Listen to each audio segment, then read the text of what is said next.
Hello everyone and welcome back to my channel. I'm Frank and I'm ImUpToMystic for you. And I want to thank you so much for joining me today on another in our series of studies of numerology. I've already done 3 or 4 videos and I hope if you haven't seen them yet that you'll go check them out. And while you're thinking about it, hopefully if you like the video, you will subscribe. Hit the like icon, it's that thumbs up thing. That really helps a lot. Share the video with your friends. And also, please feel free to leave me a comment. I'll be more than happy to respond. And I look forward to answering any questions you might have about anything. Anyway, for those of you who are new, welcome to the channel. Again, I'm talking about the metaphysical discipline of numerology, which basically is the language of numbers as it appears not only in our names at birth and other names that we use through the course of a lifetime, but also in the numbers of our birthday.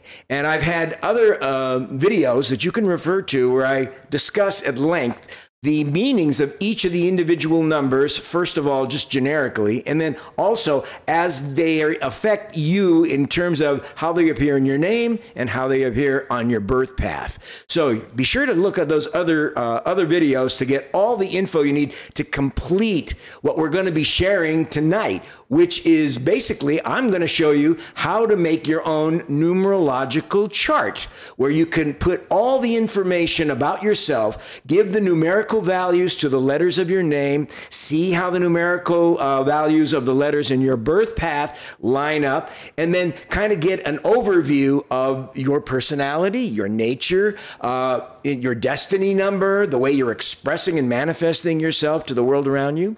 And not only does this apply to yourself, but you can create numerology charts for your family members, friends, for people you are curious about, wanting to know maybe what their energies may be about.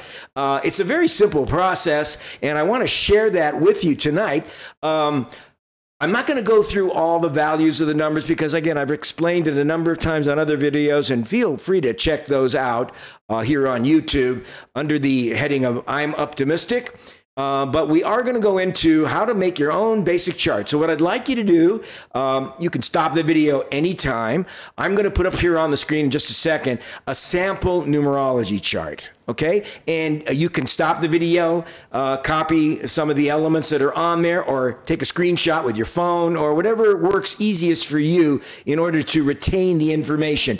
But I'm going to go over each of the different sections of the chart, what they mean, and how you can calculate them yourself, and then kind of refer to the other videos to see the numerological values for those different aspects of your name and your birthday. Okay, so let me go ahead and put them up here on the screen. Again, remember, I'd like to invite you to please subscribe, like, and share with your friends, because I am ImUpToMystic for you. And I hope you enjoy the video, and I hope you enjoy what I'm going to be sharing with you. Anyway, as we've discussed in my previous videos, numerology is the ancient metaphysical discipline that looks for the values of the numbers of our names at birth and of the numbers of our birthday. The whole premise here, if you haven't seen the other videos, is that we reincarnate, that our soul is immortal, and that we go through many incarnations on the soul's evolution to personal and spiritual growth and perfection, and that each lifetime is a learning period to encounter different forms of human experience and spiritual experience that goes into the reservoir of the soul that gets carried on from lifetime to lifetime.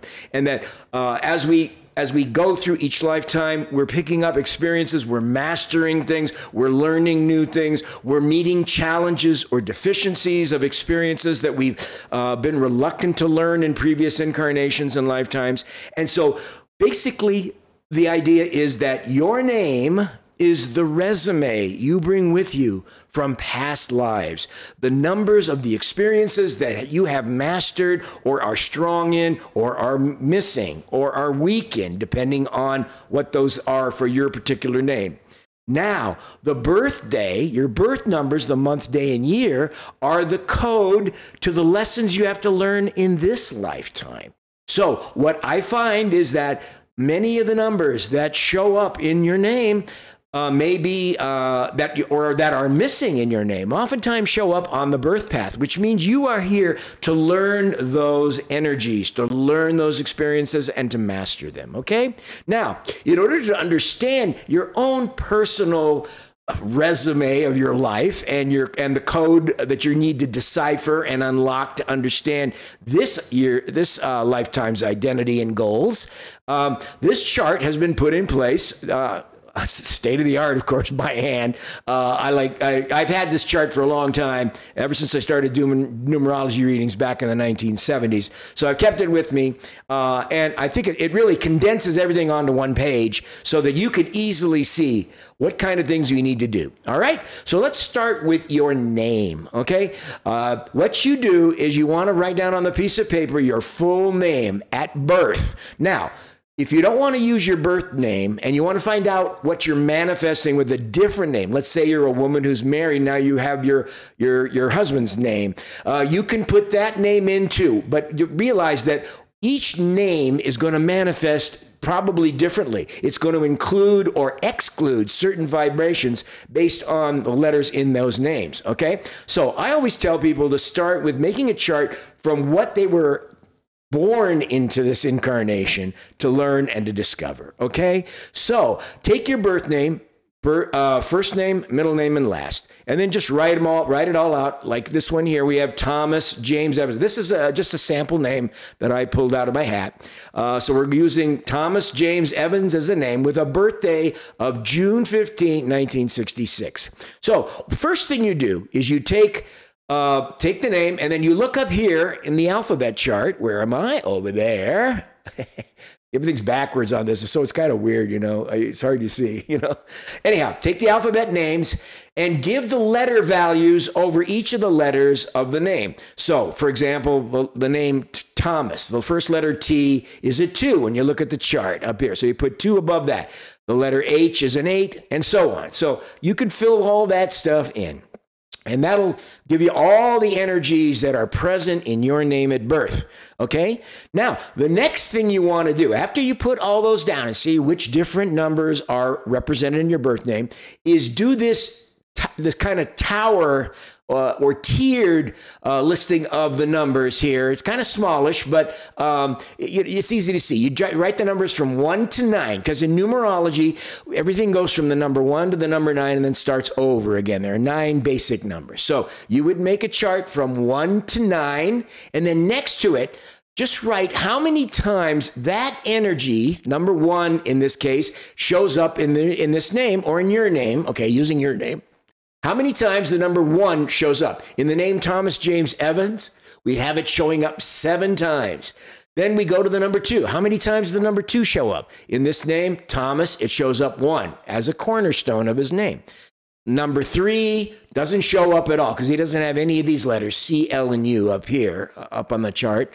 And so on and so on. So I don't want to micromanage the whole process to the point. You get what I'm saying. So just tabulate and write the number of times each of those numbers shows up in your name and put them down here. You're going to see some of them appear many, many more times. Some of them appear a number of times, but fewer.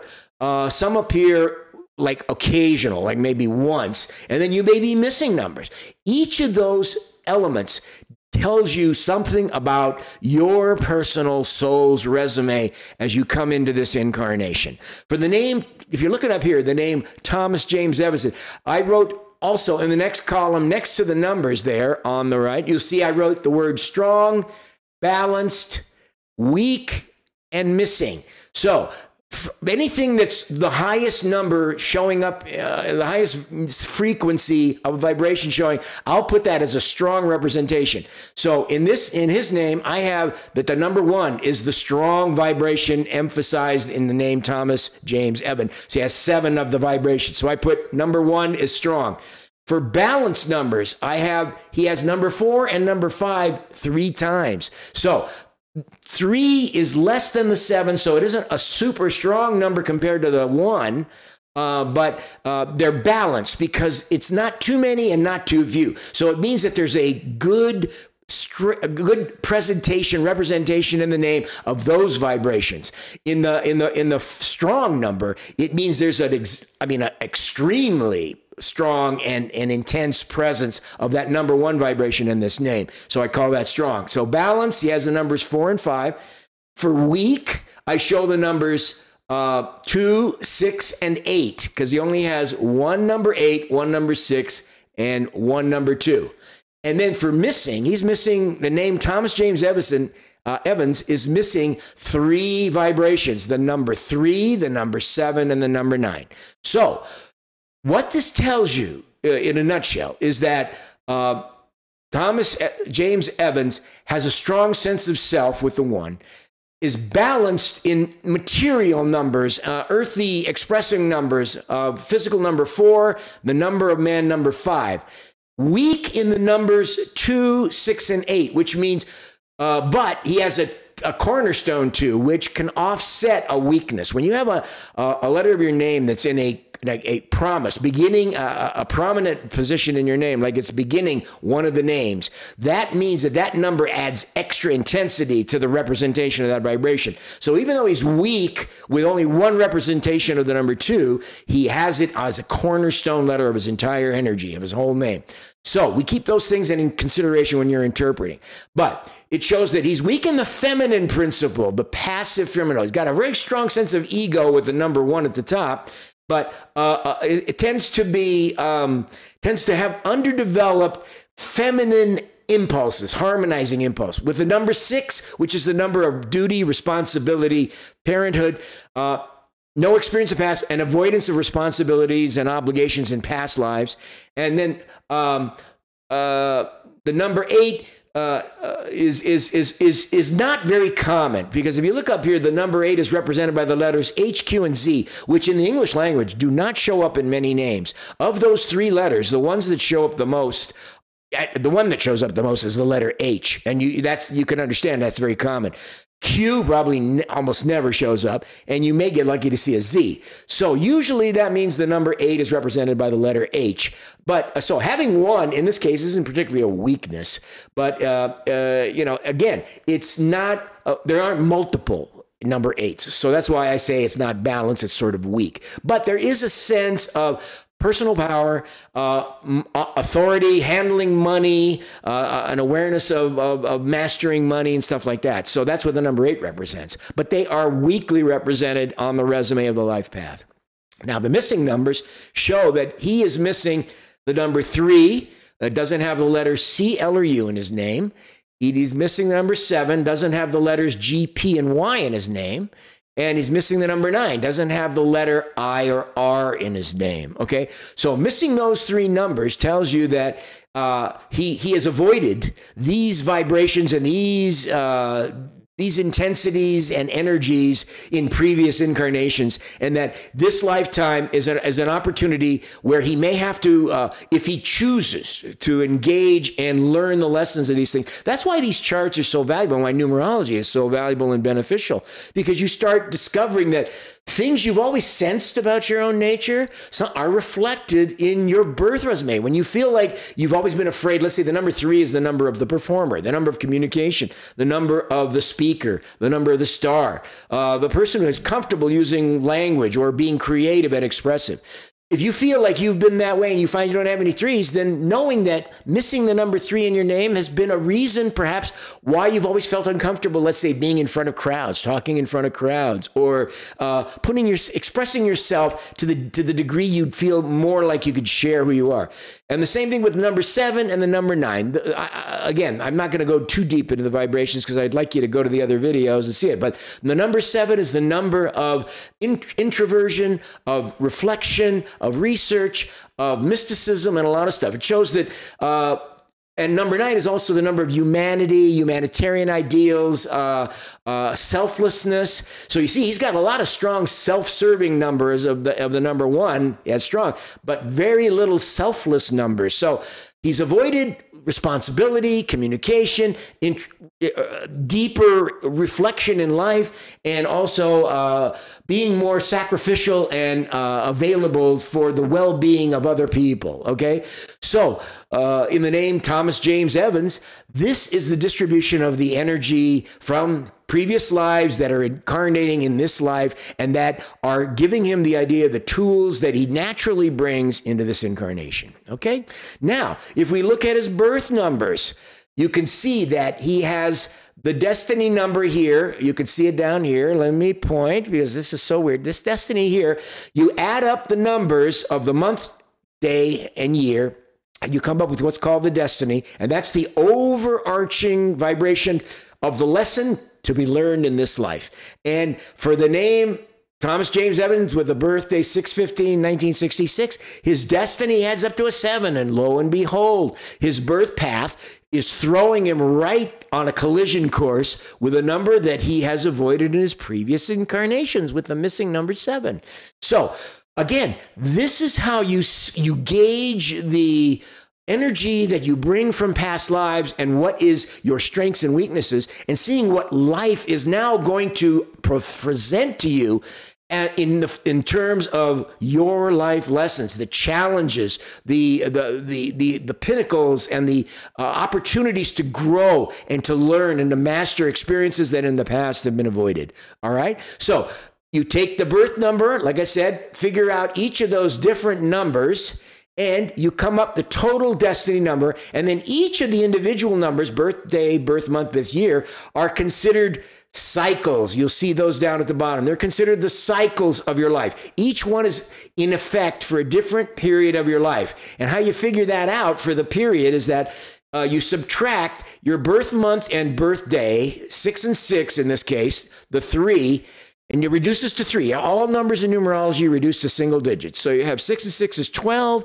1 and 2 is 3. You subtract that number, whatever that number is for you, from the number 36. Okay, so if your birth and month add up, birthday and birth month add up to the number 8, you would subtract 36 from 8, and that means that first cycle lasts for 28 years. So subtracting 36 from 8 is 28. That means that for 28 years, you're under the first cycle of your number of your birth month. Then for the next 18 years, you transit the second cycle of your birth path. And then the final cycle, which is your birth year number, that lasts from that period, that date, till the end of your life, okay? So those cycles are here to understand which energies are going to be in effect over the course of the transit of those cycles as little rooms that are subsets of the house of the overarching number, in this case, number 7, that you live in to live your destiny number, okay? Pinnacle numbers here. I'm gonna discuss this in greater detail in another video. But pinnacle numbers are high points that of experience and achievement that can be achieved during the transit of these cycles, and they all have different kind of sequences. Okay, but so we're not going to dwell on that too much. And then the challenges are the opposite. They are by subtracting the adjacent numbers, you find out what the challenges on the transit of those cycles are. Okay. So when you lay out your chart, you've got the name, the numbers over each of the letters. You've got your chart over here with seeing with the frequency of the vibrations. And now you've got your birth numbers all laid out as destiny, cycles, challenges, and pinnacles. Okay? And then again, I invite you to please refer to my other videos to see the interpretation in greater detail of what those energies mean. Now, the last thing I'm going to go over here also is what you see here in the middle of the page under his name, under Thomas, under his name. I got to get all disoriented because everything's backwards. But you can see right over here, it says SoulUrge, quiescence, self, and expression. If you take the SoulUrge is kind of your own personal deepest desire that you want to express in this lifetime, okay? And so how you figure that out is you add together the vowel totals from each of the 3 names of your first name, middle name, and last. And you can see that for Thomas, it's his vowel total is 7 in his first name, 6 in the second name, and 6 in the third name, which adds up to a 19, which reduces to a number 1. So Thomas's soul's urge in this case is to be independent. His deepest desire is to be his own person, to be the leader, the person in charge. He wants to be the man who's and that aligns perfectly with his name. You see all the ones in his name. He's got 7 ones. So his natural instinct is to be that leader, is to be the strong person, to be the guy you depend on, the guy in charge, the guy who controls, who directs activities. But that's also his soul urge in his name based on this name. So that is the deep desire. Now, you do the same with your name and then figure out what number that adds to, all right? And then, again, refer to the other video to see what the meaning of that soul urge number means for you. Now, the quiescent self number, which is made up of all the consonants in all 3 names. You add up just the consonants from the 3 names, and that adds up to a total number. The quiescent self is the way you envision yourself in a world of your own making, as if you were withdrawn from the world and you saw yourself without being defined by externals of reality or the world, the way you would ideally see your own sense of your own self-worth, away from your desire and away from the way you ultimately manifest yourself in reality. So it's like your best self imagined and desired within yourself, okay? So in the name Thomas James Evans, his quiescent self, made up of all the consonants in his name, adds up to a 13, which reduces to a number 4. And so in his quiescent self, Thomas sees himself as responsible, hardworking, disciplined, pragmatic. That's the way he likes to envision his own vision of himself. Other than the way that maybe the reality is manifested out there, or the way that others see him. So that's what that quiescent self number is. It is that number that tells you how you envision yourself in a world of your own making, in your own construct of your own sense of self, okay? And then the final number, which is called the expression, which is obviously the total of all the letters, vowels and consonants. And this is the number that you manifest to the world outside of you, to the people you come into contact with, to the way people respond to the energy you present, because this is the expression of the full name, okay? Thomas James Evans. Now, in your case, it'll be the expression number of all of your named, or it may be the expression of only a part of your name. If you like to go with, let's say, or your married name, which isn't your name at birth, obviously, which means that you're going to be expressing a different energy in a married relationship, in a married name life, because there are different letters in that name and it's going to come up with different totals. So if you want to find out what that manifestation is, then you do the same chart like we've done for your birth name with your married name. Or if you have a nickname, that changes the vibration too. So if you prefer being known by a nickname, you may want to insert that in your chart and use that to replace, let's say, your first name or your middle name. Or if you have a nickname middle name, like a lot of people have Thomas James Archie Evans or something. You know, Archie's the nickname people have given him for some reason.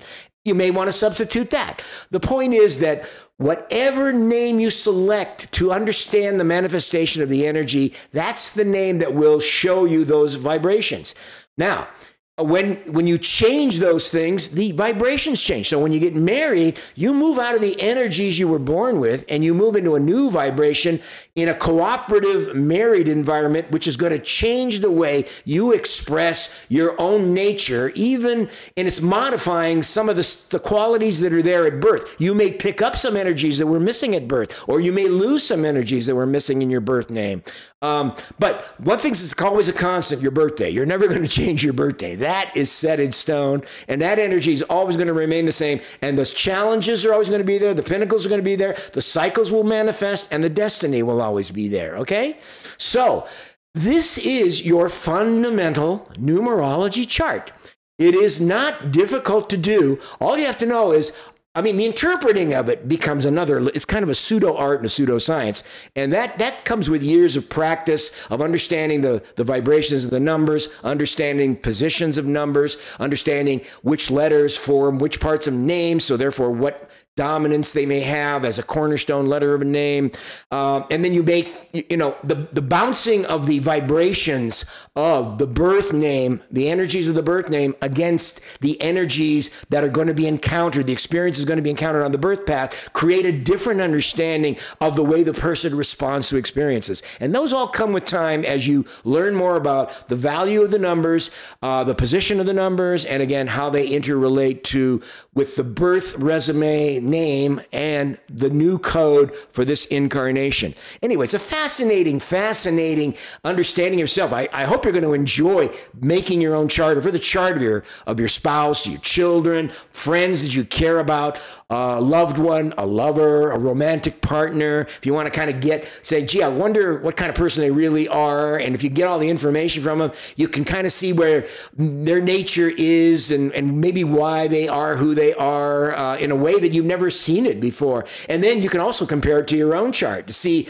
where there's harmonies, where there's conflicts, all that kind of stuff. So it's very useful information. This is numerology, just like any metaphysical science, astrology, tarot cards, colorology, cartomancy, psychometry, I mean, all this stuff, palmistry, all those things.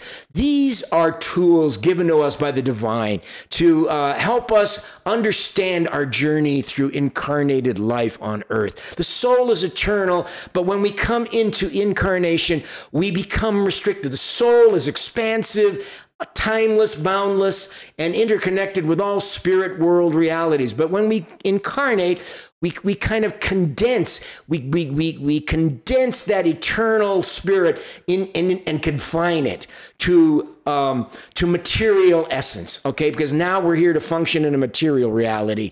And so understanding these useful tools, these secret codes that aren't secrets. They're knowledge that's been passed on for thousands of years, millennia, through wisdom and of study of the metaphysics, the occult, religion, philosophy.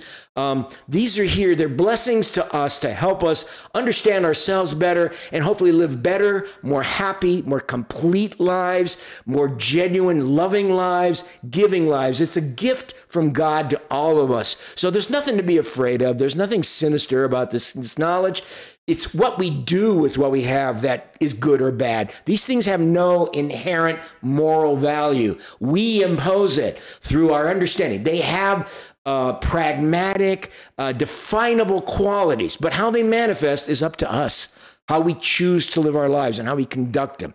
So that's the thing you also got to remember. Just because you see certain numbers, certain name, oh my God, that's a warning point. Well, it may be for you. For one person, one vibration may be a strength, and for another, it might be a weakness. It doesn't mean it's good or bad. It just means that that's how things are working in terms of the energies that we're born with and that we have to encounter, and that there are part of the energies that belong to the people we love, that we're going to meet and that we're going to work with and live our lives with. So anyway, I hope this is exciting for you. I hope this is engaging for you and that you're going to learn something wonderful about yourself and the people you love, and you're going to really elevate the way you look at your own existence and the existence of others, and enjoy the blessing of this wonderful knowledge. I'm just here to kind of help spread that love and that light to everybody, and I hope it helps in some way that relieves a struggle for you, elevates an understanding, diminishes a pain, diminishes a misunderstanding. I just want it to be a tool for you to be a happier, better person, and I hope to God that's what's happening as you go on this journey with me, understanding the world of numerology and all its wonder and its amazing aspects. And anyway, again, if you like what you're hearing and you feel moved and you'd like to be a part of my journey as I'm trying to bring this to the world a little bit more, be sure to please subscribe, like, share it with your friends, leave me a comment. Believe me, I answer every comment. And all I want to say is I want to thank you for being a part of this today. I hope it was rewarding and exciting. And remember, I'm optimistic for you, and it's all in the numbers, baby. Thank you for being a part of the day and a part of this video. And I look forward to hearing from you and to have you join my journey with me. Until next time, Love and light to all. God bless you, and have a great one. Thank you again for being a part of the journey. Bye-bye.